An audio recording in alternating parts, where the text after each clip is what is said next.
আসসালামু আলাইকুম। আজকে তোমাদের কাছে শেয়ার করব আজকে সকালটা কিভাবে শুরু করলাম, সারাদিন কি করলাম। সকালে ঘুম থেকে উঠে নামাজ পড়ে নাস্তা রেডি করে রান্নাবান্না শেষ করে চলে গেলাম কলেজে। কলেজ থেকে এসে ছোটো বাচ্চাকে খাইয়ে দাইয়ে গোসল করিয়ে ঘুম পাড়িয়ে শোয়াই দিলাম।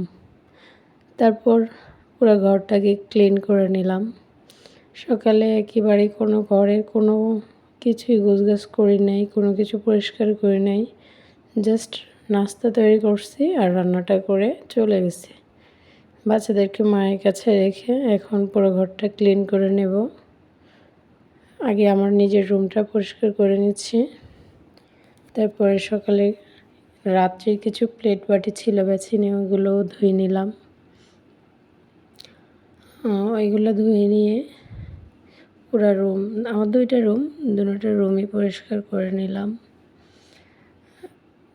দুইটা রুম পরিষ্কার করে নিয়ে বড় বাচ্চাটাকে গোসল করিয়ে খাইয়ে ঘুম পাড়িয়ে নিজেও গোসল করে নিলাম, নামাজ পড়লাম।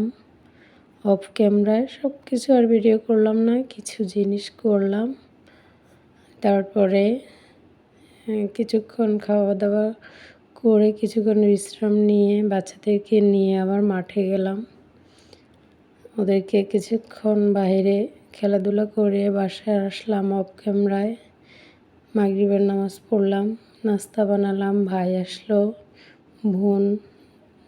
আসছে বাড়ি থেকে আম নিয়ে। বোন আবার ওই আমগুলো কেটে কুটে সবাই মিলে খাইলাম, চা বানাইলাম। খেয়ে দিয়ে সন্ধ্যায় বাচ্চাদেরকে নিয়ে আবার খাওয়া দাওয়া করে কিছু প্লেট বাটি জমলো, ওইগুলো ধুইলাম। ধুয়ে রাতের সব কাজ শেষ করে বাচ্চাদেরকে ঘুম পাড়িয়ে